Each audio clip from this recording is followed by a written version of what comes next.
Shalom, très cher frère Dan, comment allez-vous? Ben, je vais bien par la grâce de Dieu, surtout que je suis avec vous, donc ça va encore mieux, on va bien échanger. Ah, vous êtes donc très aimable. Non, c'est la stricte vérité. On est très heureux de vous recevoir encore une fois sur toutes ces thématiques assez importantes. Et on veut prier, vous demander que vous voulez nous dire ce soir avec un titre pareil. Écoutez, le thème est vraiment... il est vaste, mais il mérite effectivement d'être abordé. Parce que nous sommes vraiment dans un monde qui a besoin de retrouver ses repères. Un monde qui va à la déroute, faut-il le rappeler. Alors je ne parle pas des événements internationaux, évidemment, ils sont ce qu'ils sont, et nous savons que nous sommes dans les temps de la fin, nous sommes dans les temps eschatologiques, dans les temps prophétiques, et que toutes ces choses doivent arriver. Mais en même temps, nous voyons que la société se délite petit à petit. Les femmes et les hommes dans notre société, même les jeunes et même les moins jeunes, se sentent perdus. Ils se sentent perdus pour plusieurs raisons. D'abord parce que ils ne sont plus écoutés. Ils ne sont plus écoutés. Ils ont l'impression d'être livrés à eux-mêmes, en quelque sorte. On n'écoute plus les familles, on n'écoute plus les besoins des gens, on ne répond plus à leurs interrogations, et les gens finalement se sentent frustrés dans leurs besoins. Ils ont l'impression qu'on les méprise. Et ça, je le dis, mais sans aucune animosité de ma part, vous comprendrez, mais vivre dans un monde qui vous méprise, mais qu'est-ce qu'on peut attendre de ce monde? Et donc finalement, la porte est ouverte à beaucoup de choses. Finalement, l'apôtre Paul le disait déjà, il disait « tout m'est permis, mais tout ne m'est pas utile ». Et c'est un petit peu la mentalité de notre monde aujourd'hui. Tout est permis. Et je me rappelle le fameux slogan de mai 68, que vous n'avez peut-être pas connu, mais que j'ai connu, mais étant quand même très très jeune, il est interdit d'interdire. Vous savez que tout ça, ça a perduré jusqu'à aujourd'hui. Hein? Nous sommes bien d'accord que cette révolution de mai 68, qui n'avait rien d'ailleurs d'une révolution en soi, disons que c'était l'occasion pour quelques poignées d'étudiants, d'intellectuels, de politiciens, de vouloir essayer de remettre un peu du nouveau, si on peut dire. Mais on sait très bien que ça n'a pas abouti à grand-chose de concret. Non, à part les accords d'Évian. À part les accords d'Évian. Mais, non, de Grenelle plutôt. De Grenelle. Oui, non, les accords d'Évian, c'était par rapport à la guerre d'Algérie. Non, les accords de Grenelle, bon, en réalité, ça n'a pas eu beaucoup d'effet. Ça n'a pas eu beaucoup d'effet, puisque on a vu que décennie après décennie, les choses ne se sont guère améliorées, même, je dirais, sont allées de pire en pire. Mais c'est passé sous silence, clairement, c'est d'accord. Oui. On le voit bien. Par contre, socialement, et je pense que c'est là où on veut en venir, socialement, il y a eu un impact extraordinaire quand même sur cette jeunesse, 68. Parlons-en. Oui. Ben, la jeunesse aujourd'hui, c'est une jeunesse qui est perdue. C'est une jeunesse qui ne sait pas où elle va. C'est une jeunesse qui ne sait pas quel monde on lui prépare. On veut faire des grandes études, mais qui vont mener à quoi finalement? Alors les universités sont pleines à déborder. Moi-même j'ai été universitaire en mon temps, je sais ce que c'est. On veut faire des grandes études, on veut avoir des grands diplômes, on peut faire des grandes écoles de commerce, mais finalement, pourquoi faire? Parce que le marché du travail, malheureusement, ne s'améliore pas. Et on voit des jeunes qui ont fait des années d'études, qui se sont sacrifiés, qui parfois même n'avaient même pas de quoi manger, parce qu'ils étaient obligés de payer non seulement les études, mais payer des bouquins, Et finalement, ils se retrouvent sans rien. Ou alors, on va leur proposer des petits jobs qui vont pas durer longtemps, ils vont aller de travail en travail, ils vont changer d'entreprise tous les 6 mois. Tout ça pourquoi? Pas parce qu'il n'y a pas d'assises réellement. Il n'y a pas d'assises. L'avenir que que nos gouvernants nous proposent, c'est un avenir totalement incertain. Le drame, il est là. Les jeunes sont complètement perdus, ils se sentent perdus. Alors, je suis d'accord avec cela. Je veux juste peut-être, cher Jean-Marie, poser ce qu'ils sont. Ils sont pleins d'aplomb parce qu'ils espèrent toujours. Disons que ils sont pleins d'aplomb, mais pas forcément dans un bon sens. Oui, alors, je comprends là-dessus. C'est-à-dire que ils sont, oui, mais alors du coup, ils sont un petit peu en rébellion contre cette société. Je dirais même totalement en rébellion, enfin pour beaucoup d'entre eux. Mais qu'est-ce qu'ils peuvent proposer? Alors beaucoup ont des idées, c'est vrai, je ne dis pas le contraire. Il y a beaucoup de jeunes entrepreneurs qui réussissent fort bien, d'ailleurs, très bien. Mais tout ça, c'est pas la majorité. C'est pas la majorité. On nous propose l'argent facile maintenant. L'argent facile, gagner de l'argent en très peu de temps et devenir très riche en fournissant le minimum de travail. C'est un petit peu ça aujourd'hui. Tout à fait. La génération Z. La génération Z. Sans compter toutes les facilités financières, si on peut dire, avec les bitcoins, etc., la monnaie virtuelle, qui permet éventuellement, parce que personnellement, je n'y crois pas trop, mais je sais que ça existe quand même, de s'enrichir très rapidement. Mais dans quel but? Dans quel but? En fait, la richesse est devenue une richesse matérielle, une richesse financière, mais c'est en réalité, derrière cette fausse richesse se cache une réelle pauvreté morale et spirituelle. Tout à fait. C'est remarquablement dit. C'est une réalité, Pasteur Jean-Marie, qu'on dise ça. Parce que, moi, quand je disais tout à l'heure qu'ils sont pleins d'aplomb, on les entend, ils sont très jeunes. Le fait de vouloir tout chambouler ne rend pas effectivement plus heureux. Au contraire, je pense, sert de révélateur au véritable problème que les jeunes traversent, et pas que les jeunes d'ailleurs, parce que vous savez, c'est quand même, ça fait un effet boule de neige un peu dans la société. Hein. En fait, les jeunes se rendent compte que ils n'ont pas d'avenir. Et c'est l'instant qui compte. On vit pour l'instant, mais on ne fait plus de projets à long terme. Ça n'existe plus. On fait des projets à très court terme, même avoir une maison, avoir une voiture, tout ça c'est du court terme. Mais on ne bâtit pas sa vie sur des choses à court terme. Même fonder une famille, c'est très bien, c'est magnifique. Mais fonder une famille, je dirais presque, disons c'est du moyen terme. Mais comment, si nous avons des enfants, comment allons-nous élever nos enfants? Et quel avenir nous allons leur donner? La roue tourne. Ce que les jeunes d'hier ont vécu, leurs enfants vont vivre de la même façon, en réalité. Vous voyez, c'est une sorte de cycle, un cycle infernal qui ne s'arrête jamais. C'est ça, on dit les mêmes causes produisent les mêmes effets.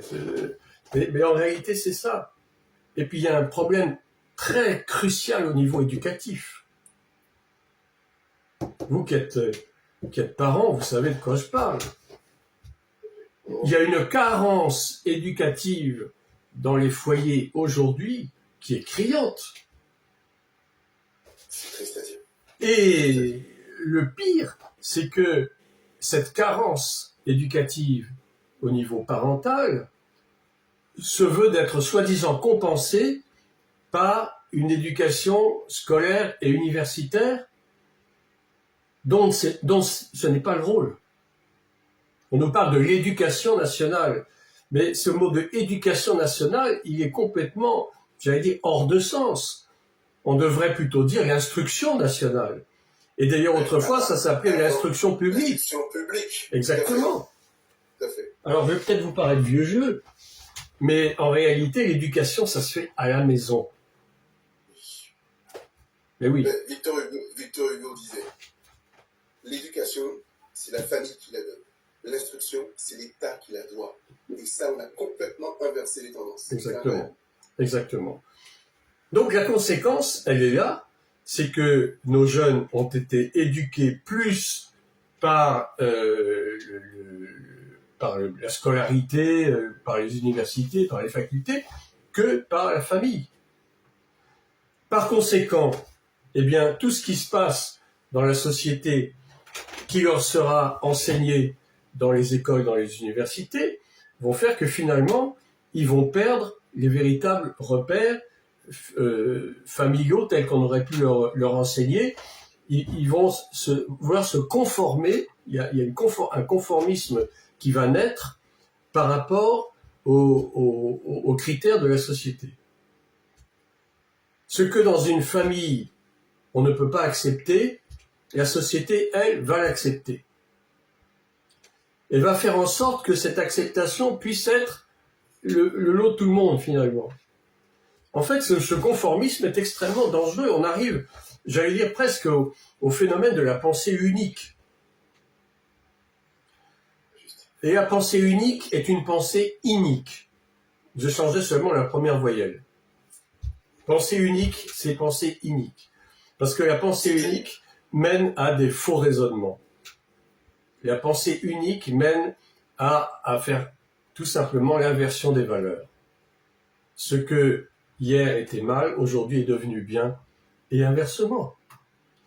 Et cela, mon cher ami, nous allons le rencontrer précisément dans ce domaine de la sexualité qui est donc notre thème du jour. Et je veux dire, nous entrons de plein pied dans cette problématique qui est tellement grave, tellement sérieuse. Vous savez que la civilisation romaine a disparu en grande partie à cause de son immoralité, ou de son amoralité. Une civilisation meurt lorsqu'elle perd ses valeurs morales. Et notre civilisation occidentale, permettez-moi de vous le dire, est en train de mourir à petit feu, parce que justement, elle perd de plus en plus et de plus en plus rapidement ses valeurs morales. Et la sexualité, c'est le domaine favori qui est utilisé pour justement faire perdre aux gens le sens moral. Alors, vous allez me dire, je ne suis pas là pour moraliser, hein. Je ne suis pas là non plus pour juger, pour condamner, mais vous savez, bon, nous sommes des chrétiens, nous allons parler en tant que chrétiens, en tant que serviteurs de Dieu, mais il ne faut pas oublier que toute la population n'est pas chrétienne. Et nous sommes là quand même pour éveiller un petit peu ceux qui forcément n'ont pas les mêmes convictions, je vais dire, spirituelles que nous. C'est important de le dire. Tout à fait. Mais vous savez qu'il y a beaucoup de personnes qui sont non-croyantes, qui sont non-chrétiens, mais qui ont des valeurs morales solides. Tout à fait. Ô combien! Tout à fait. Et ça, c'est pas à l'honneur des chrétiens, c'est pas à l'honneur de l'Église. Parlons-en.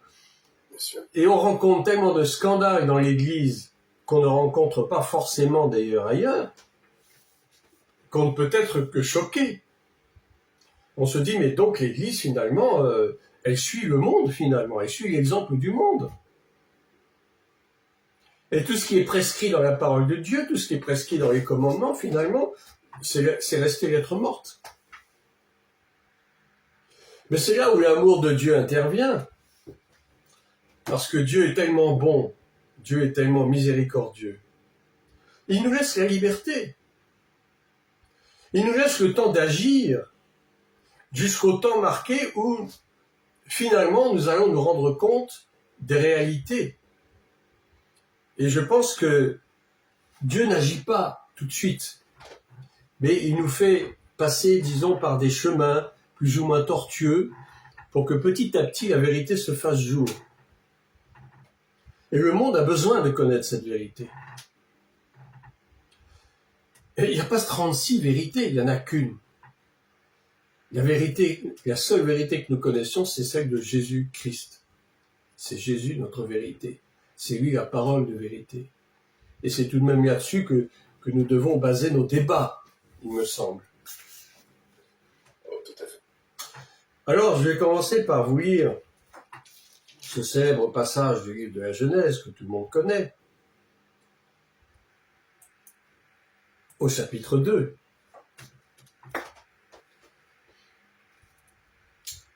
Plutôt avant, au chapitre 1, verset 26. Puis Dieu dit, « Faisons l'homme à notre image, selon notre ressemblance, et qu'il domine sur les poissons de la mer, sur les oiseaux du ciel, sur le bétail, sur toute la terre, et sur tous les reptiles qui rampent sur la terre. Dieu créa l'homme à son image, il le créa à l'image de Dieu, il créa l'homme et la femme. Mais là, je dirais qu'il faut voir exactement l'origine de cette phrase. Il créa l'homme et la femme. En réalité, lorsque vous lisez la parole dans son texte original, c'est pas exactement ça. En fait, il créa l'homme, et il les créa masculin et féminin, pour tout dire. C'est-à-dire que dans cet être créé, la dame, si vous voulez, hein, dans cet être créé, il y a à la fois la masculinité et la féminité. Et c'est ça qui est intéressant. Regardez ce qui se passe aujourd'hui. De quoi parle-t-on? Ce phénomène du transgenre. On peut devenir homme en étant femme, et on peut devenir femme en étant homme. C'est curieux quand même. En fait, c'est quoi? C'est simplement d'avoir tordu la parole de Dieu. Parce qu'en réalité, même si l'être humain, l'Adam, avait sa composante masculine et féminine en lui, Dieu a tout de même fait la distinction après.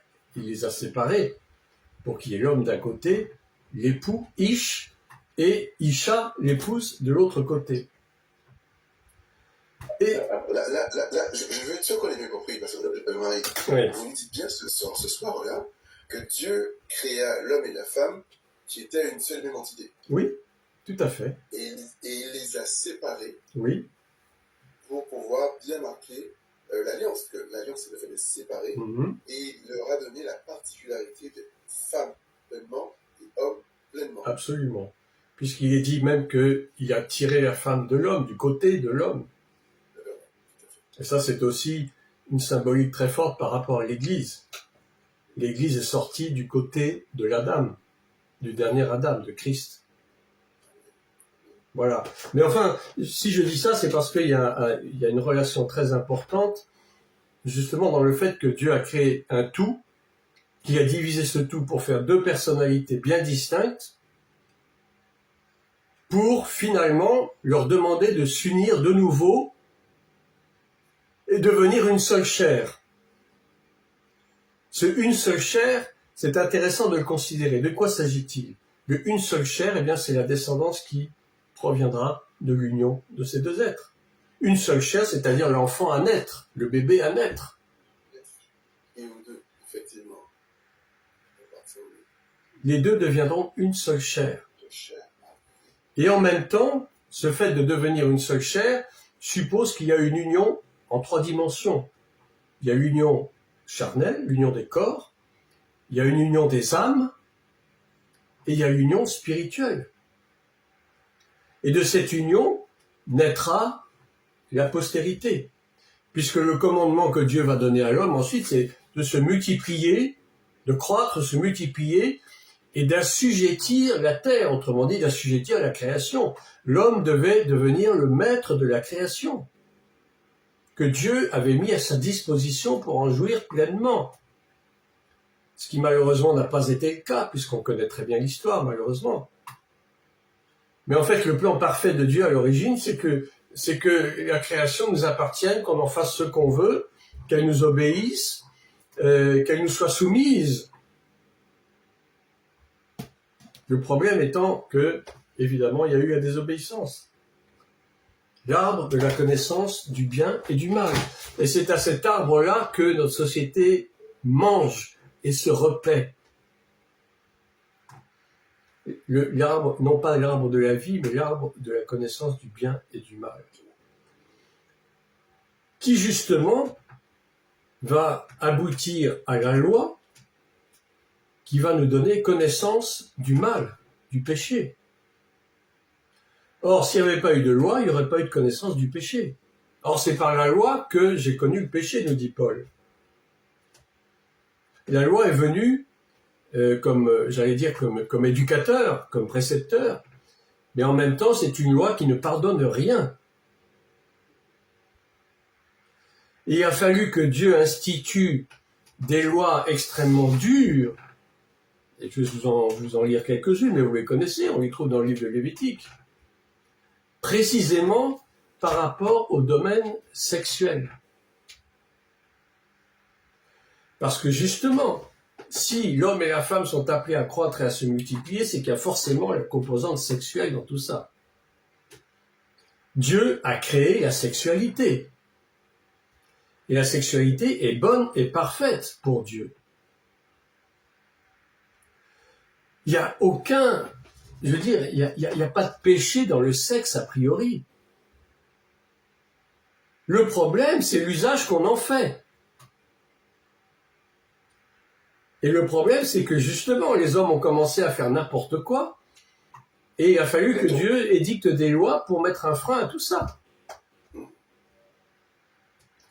C'est ainsi que dans le livre de Lévitique, je ne vais pas vous le lire entièrement, mais on connaît les différentes déviations qui sont dignes de mort, qui sont dignes de punition divine.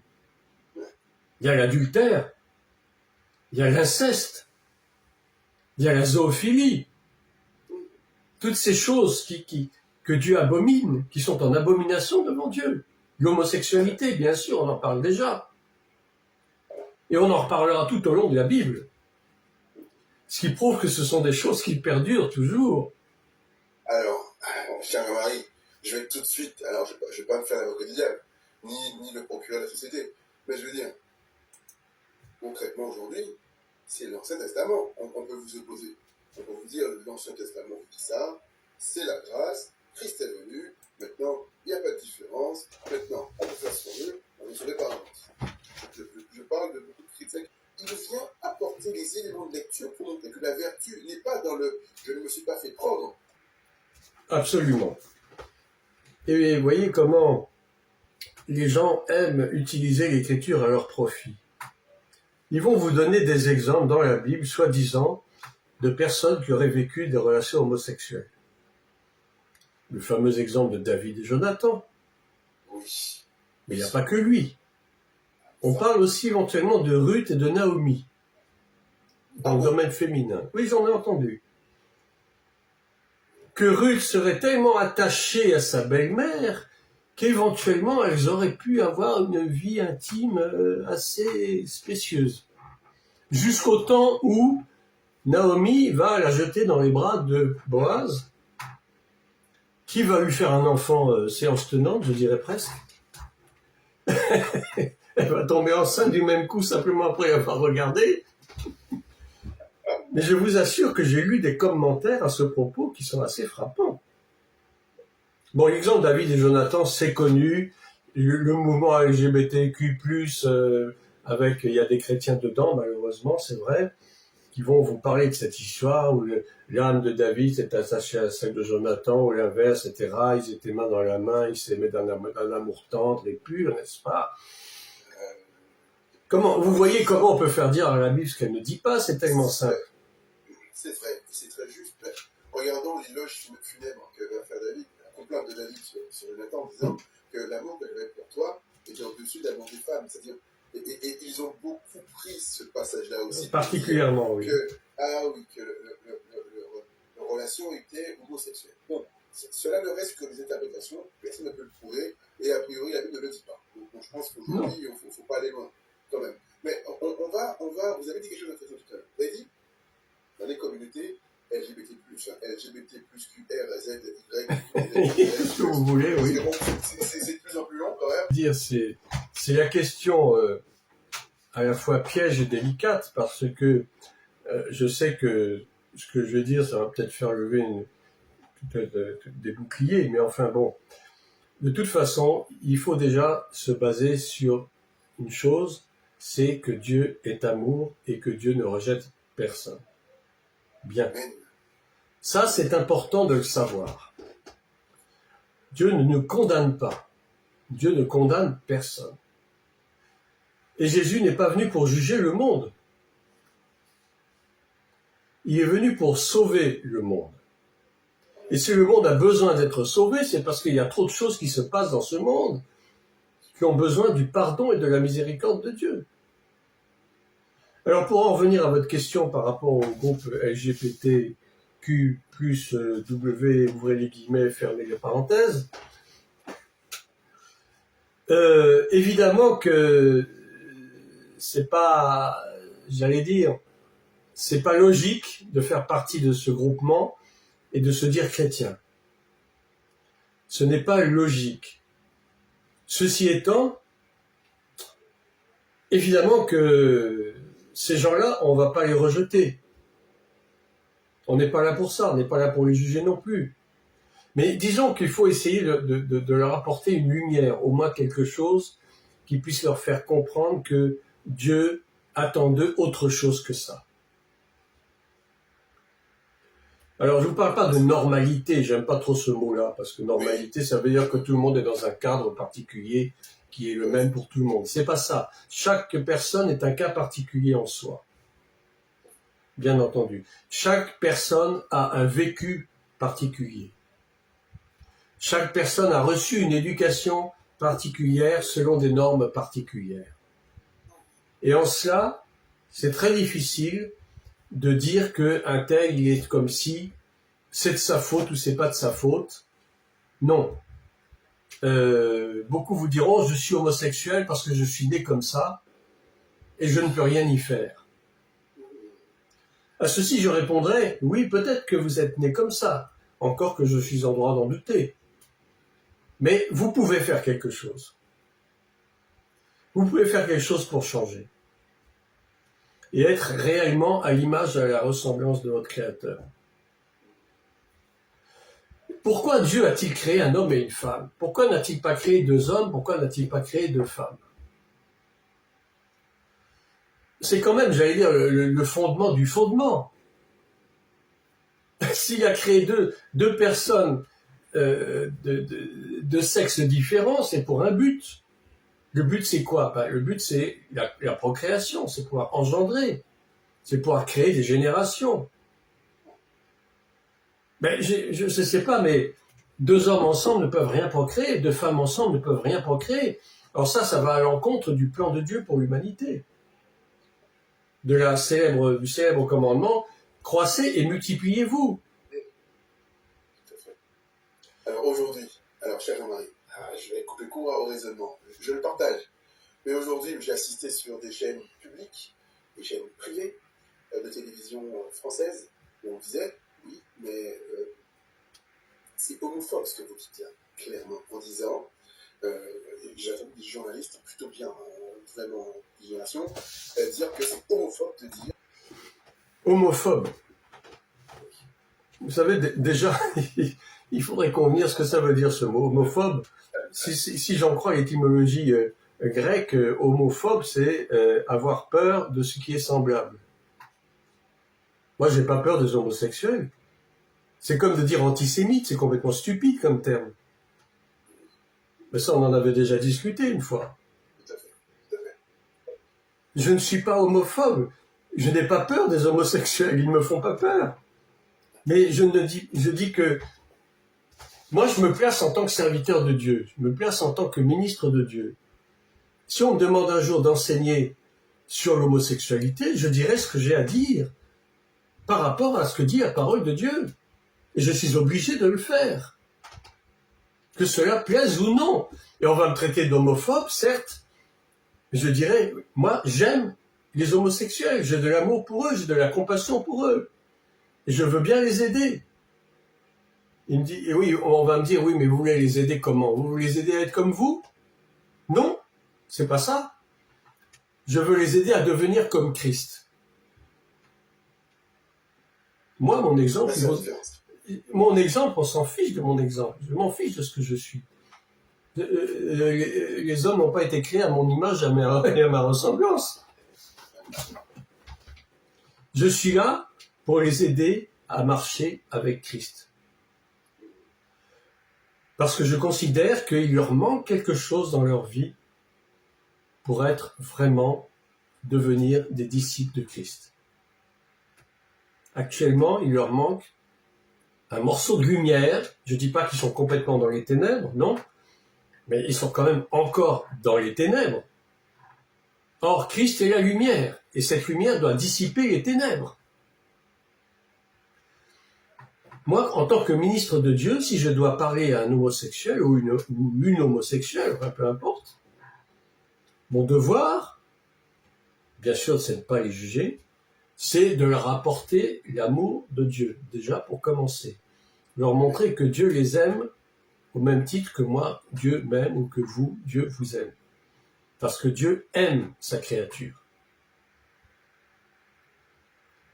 L'amour de Dieu. Et l'amour de Dieu ne juge pas. L'amour de Dieu ne condamne pas. Amen. Amen.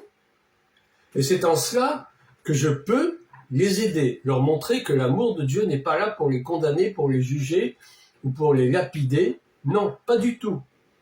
L'amour de Dieu est là pour leur montrer le chemin de Christ. Et c'est le Saint-Esprit qui les convaincra de ce qu'ils sont et de ce qu'ils devraient devenir. Ce n'est pas moi.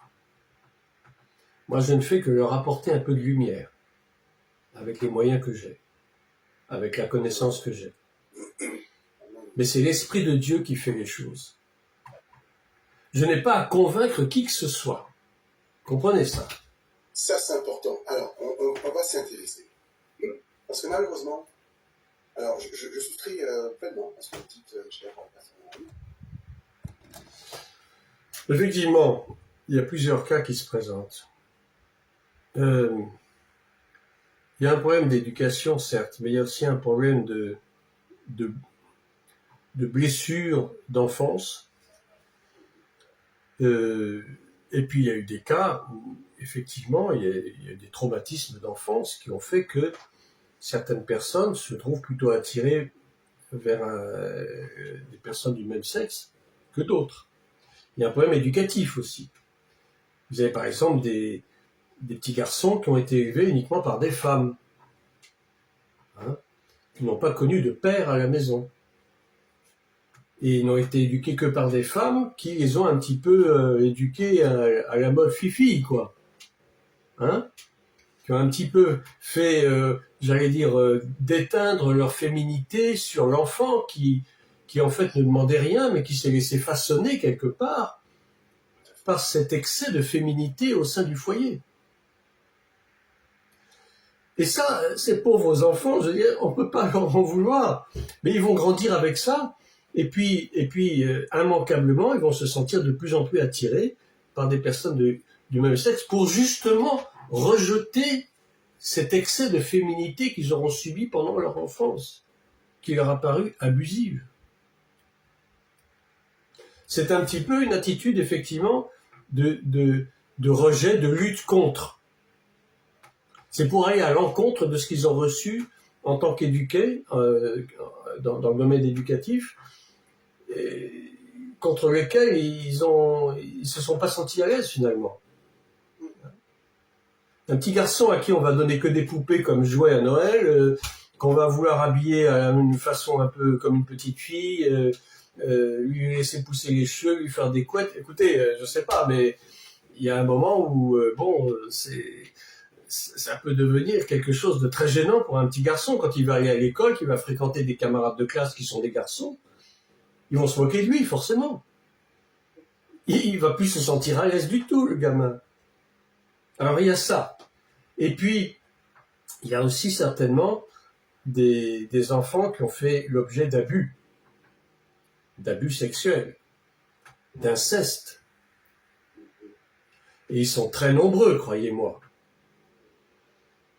J'ai lu, aujourd'hui même, j'ai lu une statistique sur Internet, même en Israël, 1 enfant sur 5 fait l'objet de relations pédophiles ou incestueuses.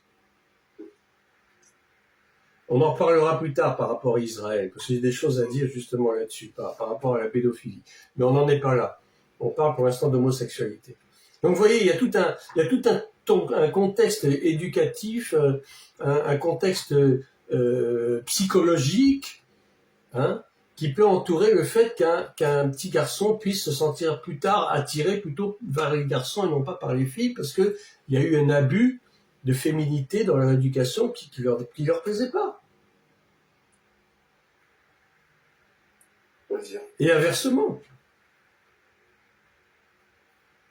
Des petites filles qui ont été éduquées à la garçonne. Vous voyez comment ça peut se... Tout à fait. Il y a une sorte de façonnage de la personnalité qui se fait dès la prime enfance. On façonne l'enfant, on le formate d'une certaine façon. Un formatage. Mais de là à dire que c'est dans les gènes, dans l'ADN, je ne suis pas d'accord. C'est pas du tout dans les gènes. Mais c'est quelque chose qui vient progressivement, d'une façon assez insidieuse. Et puis, il y a aussi le fait que cela peut provenir éventuellement de liens familiaux, de liens ancestraux. Oui, il faut parler de ça. Des malédictions, pour employer le mot. Voilà. Et oui, parce que, quand même, la Bible est assez claire, hein, et la malédiction des générations, ça existe. Et il faut bien reconnaître que le fait qu'on ait un enfant qui va se tourner uniquement vers les garçons ou uniquement vers les filles, ça peut provenir effectivement d'autels familiaux qui ont été élevés à certaines divinités, à certaines formes d'occultisme. Et en réalité, c'est un peu la conséquence de ça. Vous avez également de cas c'est pas une généralité, hein, mais je veux dire, ça peut aussi provenir de là. D'enfants qui naissent avec des malformations ou des handicaps. Et quand on recherche un petit peu, on s'aperçoit que dans la famille, il y a plusieurs générations au-dessus, il y a des parents, des grands-parents, des arrière-grands-parents qui ont blasphémé contre Dieu, qui ont fait des choses occultes, qui ont fait de la sorcellerie, et tout ça se répercute sur les générations d'après. Tout à fait. Ça, il faut tenir compte de ce facteur, c'est important. Tout à fait. Donc ces personnes ont besoin d'une délivrance, tout simplement. Ben voilà. Une délivrance. C'est sûr. Tout à fait. Tout à fait. Merci de le dire, cher Jean-Marie, parce que cet aspect transgénérationnel du problème de sexualité a été assez maladroitement parfois, disons. C'est maladroit et c'est nocif. On ne convertit pas quelqu'un. C'est du forcing, c'est stupide et ça ne portera aucun fruit. Ou la personne va faire semblant d'être convertie et puis vous allez la retrouver 3 mois ou 3 ans après qui sera retombée dans les mêmes choses.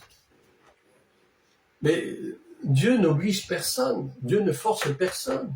Et au nom de quoi va-t-on forcer quelqu'un à se convertir, à devenir ce qu'il aurait dû être et qui peut-être ne pourra pas devenir immédiatement? Il lui faudra un certain temps. Une conversion, ça se fait pas en une journée, ni dans une semaine, ni dans une année. Une conversion, c'est un phénomène progressif, c'est un processus qui peut prendre toute une vie. Disons-le clairement. Moi, j'ai cru au Seigneur en 1995, mais je suis pas devenu disciple de Christ du jour au lendemain. Je suis passé par bien des moments compliqués, en retombant toujours dans les mêmes trucs. Hein, et le fait de se dire né de nouveau, je vais dire, ça veut pas dire que vous serez parfait du jour au lendemain, jamais de la vie. On ne convertit personne. Je suis pas là pour convertir qui que ce soit. Je ne suis pas là pour convaincre qui que ce soit. C'est l'Esprit du Seigneur qui convainc. Et ça, il faut bien qu'on se mette ça dans la tête. C'est ça que je déplore notamment chez les pentecôtistes, certains groupes pentecôtistes, qui ont tendance à vouloir convertir les gens de force, à les obliger à parler en langue, à les obliger à faire ceci, à les obliger à pratiquer les dons spirituels. Mais quelle idiotie! Il faut que les choses viennent de vous-même. Le Saint-Esprit est là pour nous enseigner les choses.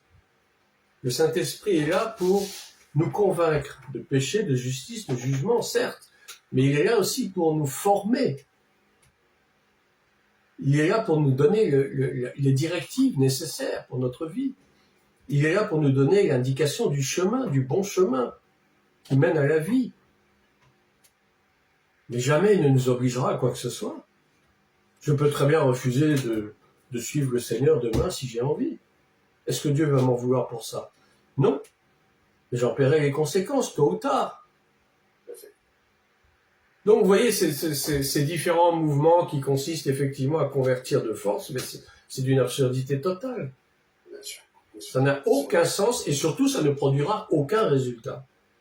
Et ça va alerter les autorités, la Mivilude notamment, Oui. Le comité interministériel pour la vigilance solidaire. Exactement, parce qu'il y a des dérives sectaires avec ça. Bien sûr, bien sûr. Tout à fait. Faisons attention vraiment à ça. Et peut-être devons-nous laisser cet esprit faire son travail. Lui-même. Mais vous savez, on a chassé le Saint-Esprit des églises déjà pour commencer. On a remplacé le Saint-Esprit par le légalisme. Tu dois faire, tu dois pas faire. Tu dois donner, tu dois pas donner. Tu dois être, tu dois pas être. Il faut que. Non! L'Église doit être un endroit de liberté. Et de liberté, j'allais dire pas conditionnée, mais de liberté, oui, enfin, la vraie liberté qui est la liberté de Christ. Non pas la liberté de faire n'importe quoi, n'importe comment. C'est la liberté de cet esprit. C'est qui dit, vous connaissez la vérité vous affranchira. La vérité vous affranchira, c'est-à-dire que cette liberté nous permet de passer du statut d'esclave du monde, d'esclave de notre propre chair, à la liberté des enfants de Dieu. C'est pourquoi Paul dit en Romains 8, il n'y a plus aucune condamnation pour ceux qui sont en Jésus-Christ. La condamnation de la loi ne nous touche plus.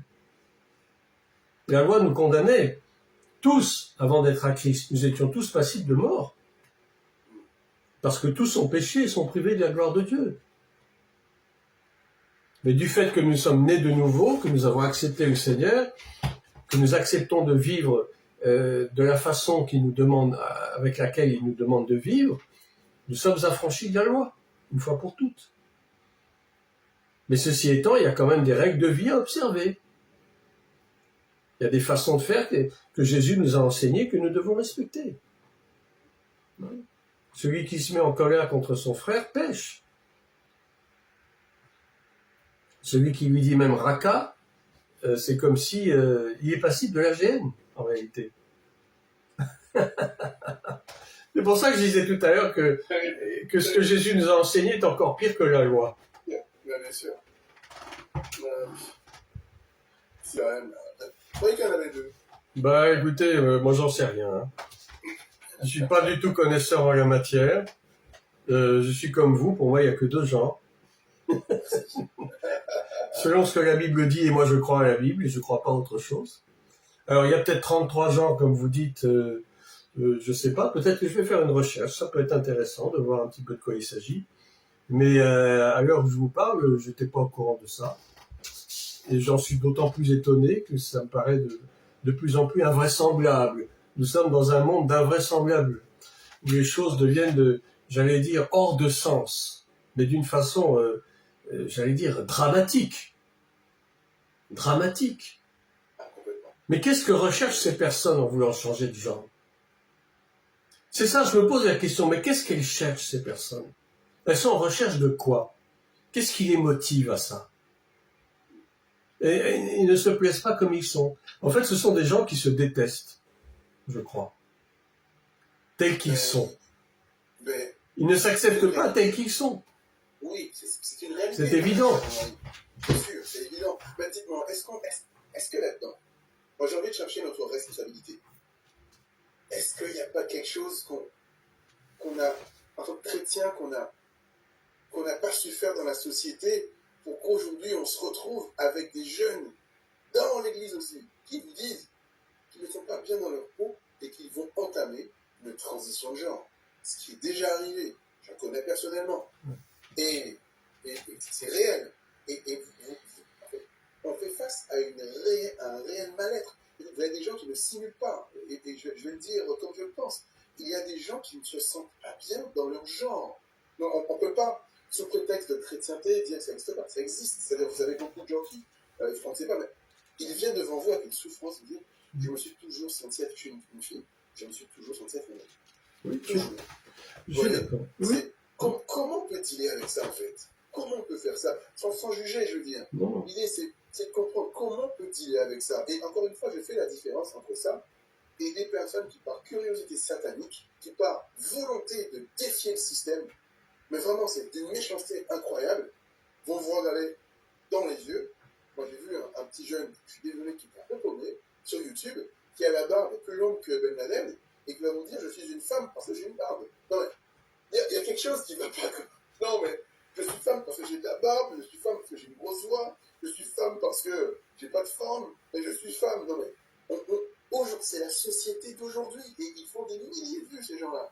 Donc, il y a quelque chose quand même qui nous dépasse. Donc, comment, en tant que chrétien aujourd'hui, dans les églises, notre vie de travail professionnel, c'est une réalité, on en parle tout à l'heure, comment on peut dealer avec ça sans passer pour un super réac, ou en passant pour un réac, mais en assumant un peu ce que nous. Comment on peut faire? Alors, vraiment, c'est compliqué. Hein. C'est compliqué. Il n'y a pas de solution miracle, ça n'existe pas. Oui. Et d'un autre côté, ces gens ont besoin d'être écoutés. Exactement. Le problème dans notre société, c'est qu'on manque d'écoute. Personne n'écoute personne. Chacun reste dans son propre raisonnement, chacun reste sur son quant à soi. On n'écoute plus personne. Il n'y a plus d'écoute. On entend. Oui, on entend, mais on n'écoute pas. Il y a du bruit.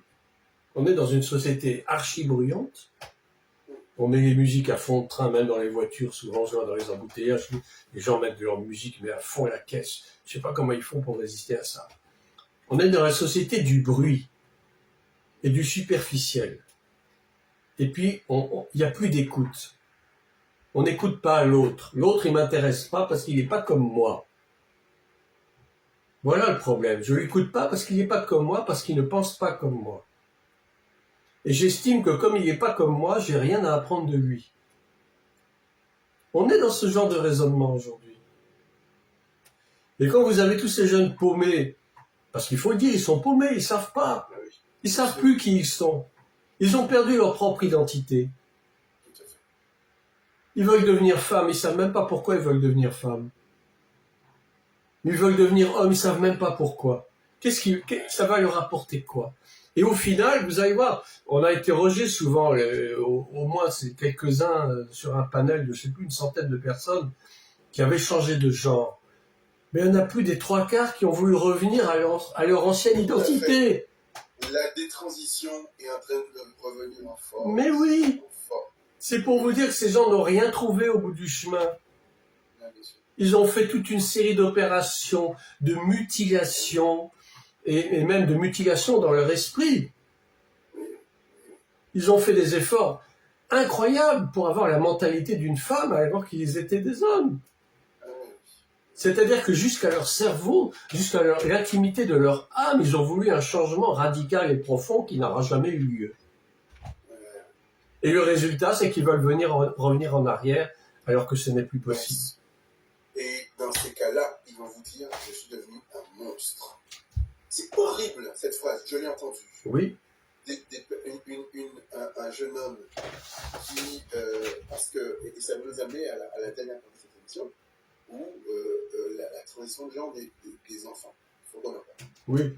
J'ai entendu quelque chose qui est terrible, des bloqueurs de puberté. Alors ça, on va en parler tout à l'heure. Parce que là, je suis outré, mais vraiment outré, parce qu'en plus, notre merveilleuse sécurité sociale finance tout ça. Bref, ce que je veux dire, c'est que on a aujourd'hui quelqu'un sur la fin de vie qui va être voté.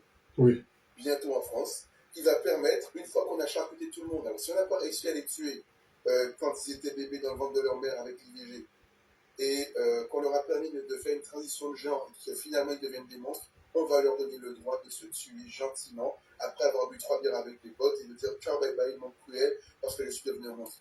On est dans une boucle qui est terrible aujourd'hui pour le monde. Et comment peut-on, cher Jean-Marie, comment un chrétien aider quelqu'un qui vous dit que je suis dans un mal-être terrible?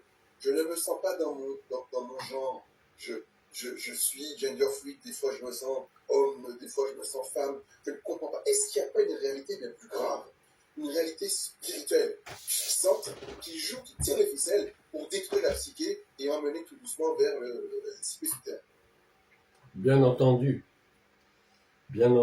parce que tous ces jeunes, parce que c'est surtout les jeunes qui sont touchés par ça, ils sont déstructurés complètement.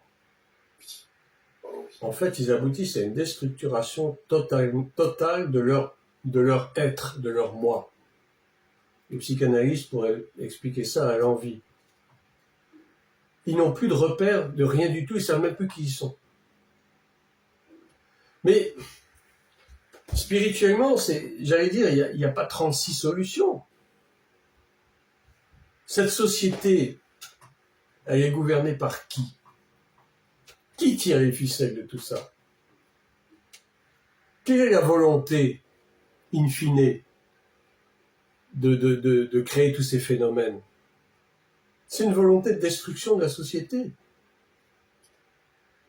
C'est l'esprit de l'antéchrist.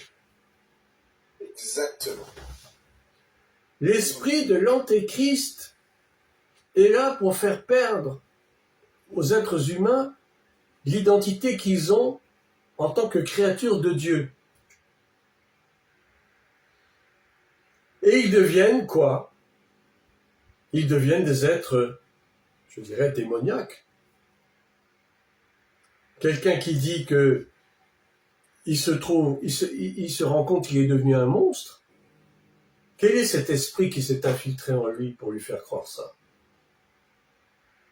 C'est un esprit démoniaque, ni plus ni moins. Bien sûr, ni plus ni moins. Ni plus ni moins. Il faut le dire ce soir. Il faut le dire. Notre monde est dirigé par des entités démoniaques. Jean, dans la première épître de Jean, au chapitre 5, au verset 19, il est dit « Nous sommes dans un monde qui est dirigé par le malin. Nous savons que le monde entier est sous la puissance du malin. » Le monde entier est sous la puissance du malin. Et le malin va user de tous les subterfuges possibles et imaginables pour faire perdre tous les repères moraux, spirituels, à un monde qui est en déphasage total avec la réalité, qui a perdu tout repère spirituel non seulement, mais physique, moral. Un monde qui est complètement en déroute, qui ne sait plus où il va, ni d'où il vient.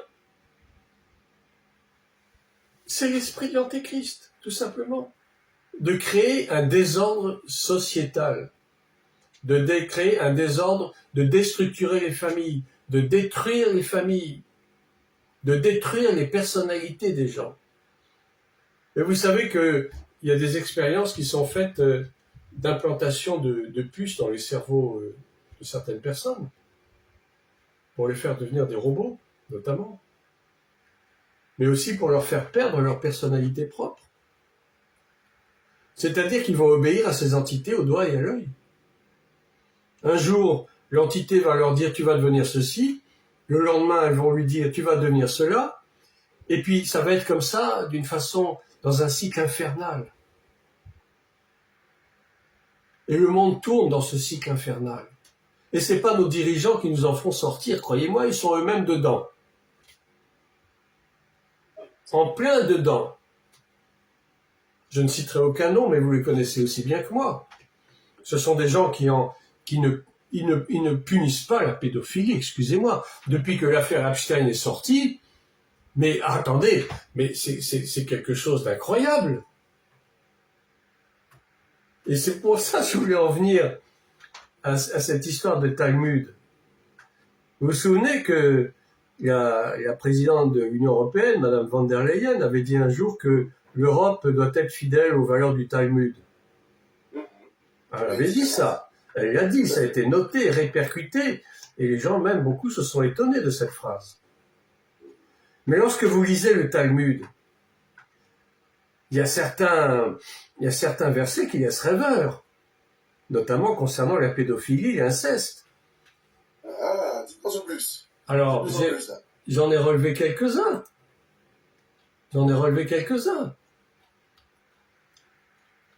C'est assez incroyable. Il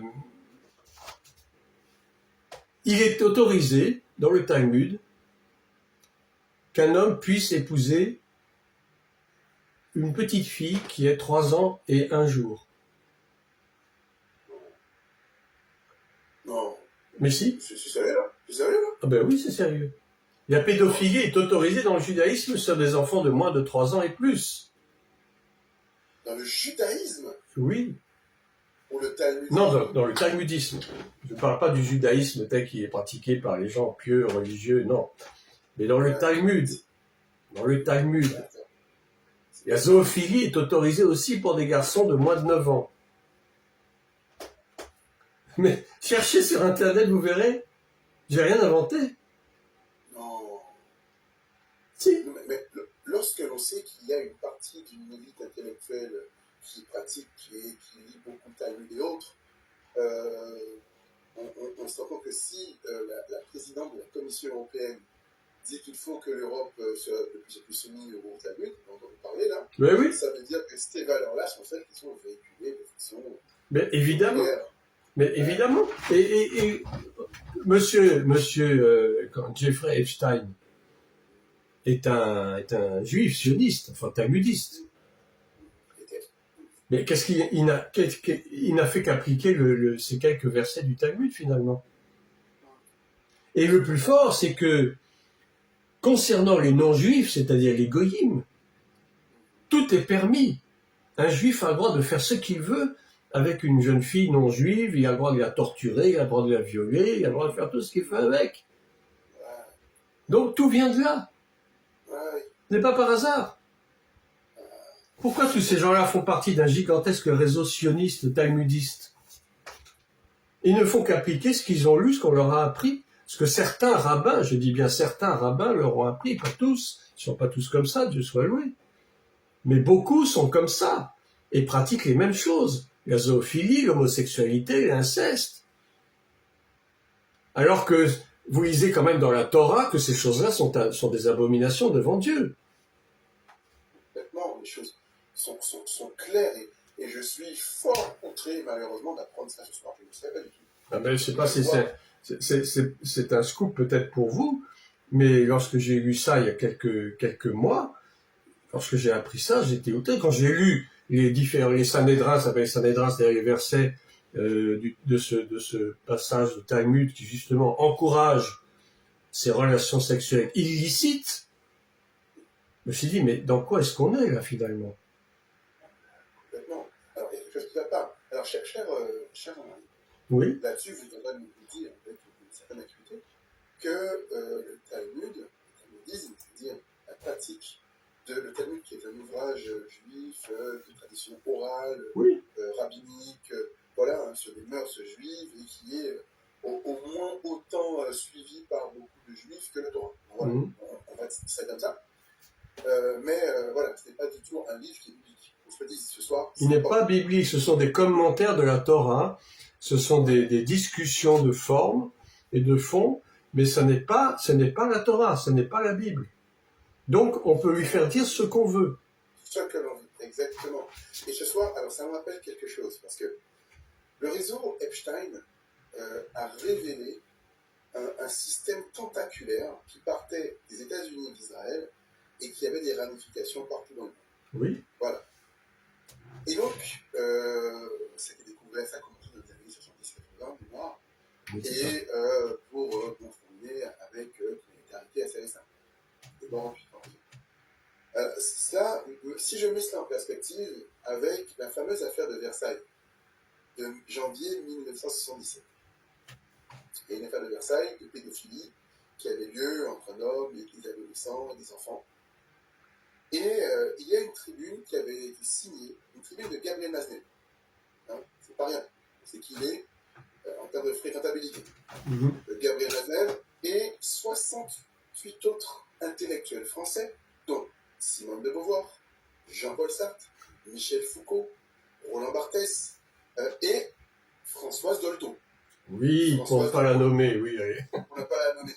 Je rappelle qu'elle a éminemment influencé le système éducatif français et ses livres font autorité encore aujourd'hui sur l'éducation de nos enfants. Absolument. Ok, on va dire ça. Ils ont signé une tribune qui disait à la suite du procès, ils disent, et je cite, hein, je lis là, une lettre ouverte à la commission de révision du code pénal exigeant que soient abrogés ou profondément modifiés les articles de la loi concernant le détournement de mineurs, dans le sens d'une reconnaissance du droit de l'enfant et de l'adolescent à entretenir des relations avec une personne de son choix. C'est ça. Alors, dans l'affaire de Versailles, il avait été requis 3 ans de prison ferme pour le pédophile sur ses enfants. 3 ans. Oui. Que va dire ce manifeste, cette tribune, dans Le Monde, publié le 26 janvier 1977, pour ceux qui le vérifient. 3 ans de, je cite, ouvrez les guillemets, 3 ans de prison pour des caresses et des baisers, cela suffit. Ça suffit. Donc condamner un homme à 3 ans de prison pour des caresses et des baisers, un pédophile qui a fait du mal à des enfants, hein, ça suffit. Voici l'intelligentsia française, de l'époque déjà, qui demandait la révision du code pénal pour dépénaliser la pédophilie, déjà très tôt. Ça montre bien, je mets ça en perspective aujourd'hui, avec nos institutions, notre organisation, avec le dossier Epstein, qui sont bien, avec tout ce que vous dites sur la Commission européenne, sur la présidente. Aujourd'hui, on a un système qui est tentaculaire, pleural, où en fait, la pédophilie, on a envie que ça devienne un peu la norme, on a envie de faire ce que l'on veut. Est-ce qu'on peut dire ce soir que derrière, il y a quand même, cher Jean-Marie, une volonté satanique de plus de pouvoir, de plus de destruction, et surtout de rendre ce monde complètement paumé par rapport à la réalité que Dieu cherche à instaurer? J'en suis absolument convaincu. J'allais dire, oui, c'est une destruction organisée de main de maître. C'est l'ordo à chaos. Il faut créer le chaos pour que puisse émerger un nouvel ordre. Un nouvel ordre qui sera celui de nos élites.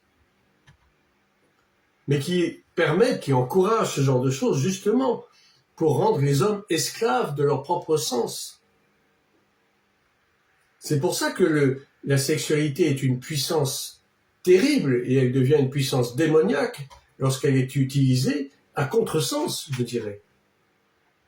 C'est une puissance telle qu'elle est justement utilisée par nos élites pour pervertir complètement la société et la pousser dans des retranchements extrêmes où il n'y a plus aucune moralité, d'aucune sorte. C'est plus de l'immoralité, c'est de l'amoralité. Amoralité. Pas de morale du tout. Tout est permis.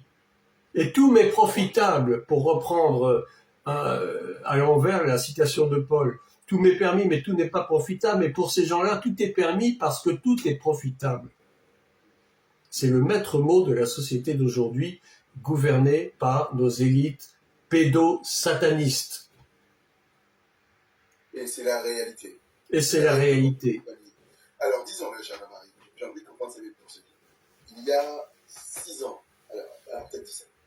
Ah non, il y a 4 ans. Oui. Si vous et moi avions parlé de l'affaire Weinstein, Epstein, pardon. Epstein, oui. Epstein, en expliquant le système de réseau pédophile, vie privée et tout le reste, nous aurions été taxés de complotisme. Or, toutes les informations que nous avons vues ce soir sont les informations déclassifiées, publiées par la CIA et par le système judiciaire américain pour expliquer ce qui s'est réellement passé.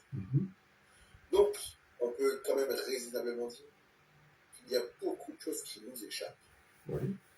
Il y a quelques relents, quelques fuites qui sortent tout doucement par la presse, dans un discours, et toutes ces pièces, bout à bout, nous montrent bien que ce ne sont pas des saints qui dirigent le monde, clairement.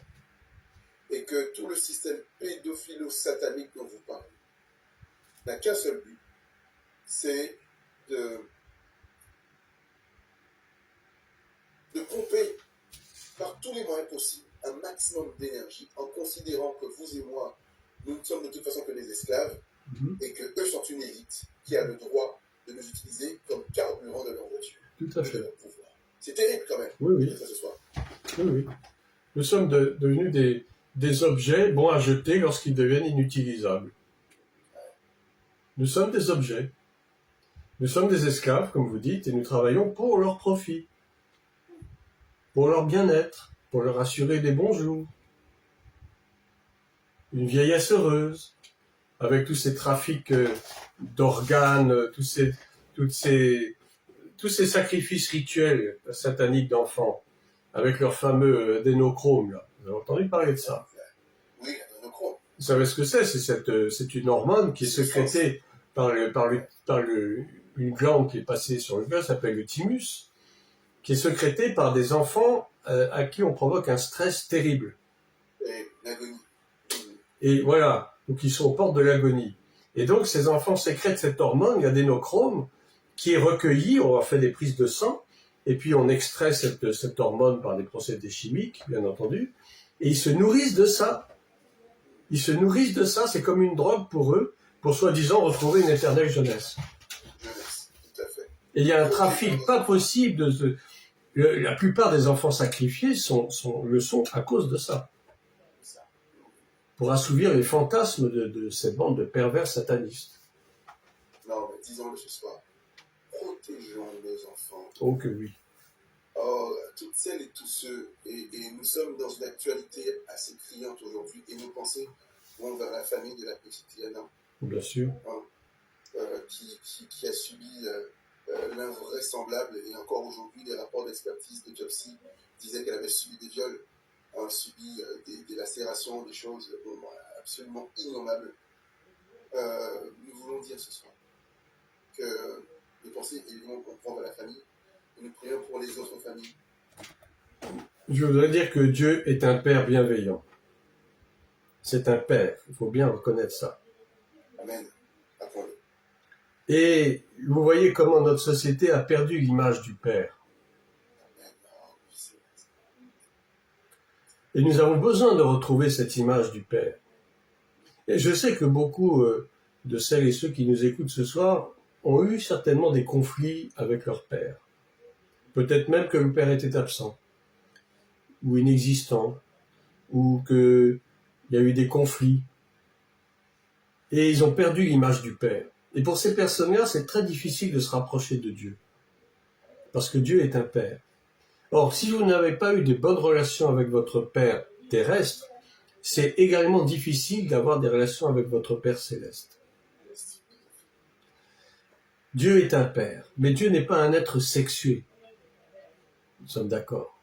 Amen. Oui, il faut le rappeler ça. Vous avez raison. Ceci étant, il a créé la sexualité pour notre bien et non pas pour notre mal. Il a créé la sexualité parce que, tout simplement, il veut que, en pratiquant la sexualité, nous soyons dans la joie, nous soyons oui, le plaisir, c'est important. Ça permet de souder l'union d'un homme et d'une femme. Le problème, c'est qu'on pervertit ces choses-là. On les pervertit. On en a fait des monstruosités, des déviations comme on en a connu, on en a parlé un petit peu ce soir. Mais il y en a bien d'autres, on ne les pas cités. Regardez cette déferlante de pornographie qu'il y a aujourd'hui sur les réseaux sociaux. C'est quoi? C'est simplement une vulgarisation extrême de ce qu'est l'amour. Des femmes qui se dénudent sans aucune pudeur, même des hommes. Tout ça pourquoi? Pour attirer le regard. Vous savez, les yeux sont une porte ouverte pour le diable. Les yeux, c'est une porte ouverte. Parce que les yeux sont le miroir de l'âme, certes, mais les yeux sont aussi une porte ouverte. L'homme aime regarder. Et il se sert de ses yeux pour s'exciter. Je ne dis pas que la femme ne le fait pas. Là. Il y a des femmes aussi qui sont attirées par la pornographie. Il y en a même de plus en plus. Beaucoup. Et de plus en plus. De plus en plus. Il y a même sur la masturbation, par exemple, vous avez des études qui sont faites. Il y a presque autant de femmes que d'hommes qui pratiquent la masturbation. Tout à fait. Et qui a comme support précisément la pornographie. Mais tout ça, c'est une déviation de l'amour. C'est pas de l'amour. C'est de l'érotisme, c'est tout. C'est pas l'amour agapé de Dieu. C'est pas l'amour philéo. C'est l'amour éros. Mais dans des déviations pas possibles. Vous avez des gens qui passent leur vie sur les réseaux sociaux à regarder de la pornographie. Ils y passent des journées entières. Et ils salissent leur âme avec ces choses-là. Ils ont besoin d'être délivrés, surtout s'ils sont chrétiens, ils ont besoin de délivrance pour ça. Il y a beaucoup de chrétiens qui pratiquent ces choses aussi, et même des pasteurs. Et ils le reconnaissent, certains d'entre eux. Ils sont esclaves de ça. Ça provoque c'est pire qu'une drogue. Vous savez, quand le cerveau est habitué à regarder ce genre d'images, c'est difficile de s'en défaire. Mais on peut le faire. On peut le faire. Dieu nous donne la capacité de ça. De se demander pardon, de se repentir, et puis être délivré de ça. Parce que ce sont des esprits qui agissent. Tout à fait. Ce sont des esprits qui agissent. Et le monde est régi par des esprits pervers, des esprits démoniaques, qui nous font prendre le mal pour le bien et le bien pour le mal. Qui sont là pour faire dévier nos enfants dans les choses les plus abominables qui soient. Les faire devenir des victimes de prédateurs sexuels. Faire en sorte que le monde accepte ces choses comme étant un mal nécessaire. Qu'est-ce que vous voulez qu'on y fasse? C'est comme ça maintenant, c'est la mode. On peut rien y changer. Mais si, on peut changer. Il faut que chacun ait la volonté de changer. Et il faut que nous, en tant que serviteurs de Dieu, en tant que ministres de Dieu, nous soyons une lumière pour ces gens-là. Nous puissions leur montrer qu'il y a autre chose de tellement meilleur que ça. Que ça, c'est une parodie, c'est une caricature de ce qu'est vraiment l'amour entre un homme et une femme. C'est de la caricature, pure et simple. C'est du déviationnisme. Mon cher Dan, je crois que, je ne sais pas si on aura réussi quelque chose ce soir dans notre discussion. J'ose espérer que ça pourra aider certains à ouvrir les yeux sur leurs propres conditions, et puis à les aider surtout à retrouver le chemin du Seigneur, parce que le monde a grand besoin de ce Sauveur, de ce Seigneur. Le monde a grand besoin de retrouver l'image de ce Père qui est un Père d'amour, qui n'est pas un Père fouettard, c'est un Père d'amour. Il nous accepte tel que nous sommes, mais il veut nous transformer à son image. Cette image et cette ressemblance que l'Adam a perdue dans sa désobéissance, mais que nous pouvons retrouver aujourd'hui. C'est ce que je peux dire en guise de conclusion. Retrouvons l'image de notre Père. Même l'image du Père qui a été tellement combattue au travers des âges, disons-le. Oui. L'image du Père qui a été combattue au travers de l'esclavage, sous toutes ses formes. L'image du Père qui a été combattue avec l'IVG, disons le terrain. C'est le Père qui m'attaque avec l'IVG. Aujourd'hui, une femme. Mon corps, mon combat, mon corps. Et puis je voudrais rajouter une dernière phrase. Le libéralisme, c'est ça aussi le fauteur de troubles. Oh oui. Le libéralisme, ce n'est pas la liberté. Parce que la vraie liberté, c'est celle qui est en Christ. Et le libéralisme fait beaucoup de tort. Beaucoup de tort. Le féminisme aussi a fait beaucoup de tort. Oh oui. Oh oui. C'est bien que les femmes soient l'égale de l'homme, il n'y a aucun souci pour ça. Mais il faut que chacun reste à sa place. C'est ça qui est important. Bien sûr. Et le libéralisme, c'est vraiment une hydre à plusieurs têtes qui fait des dégâts énormes dans la société. Oui, comme tu dis, quand on a une tête, il y en a deux qui apparaissent. Exactement. C'est incroyable.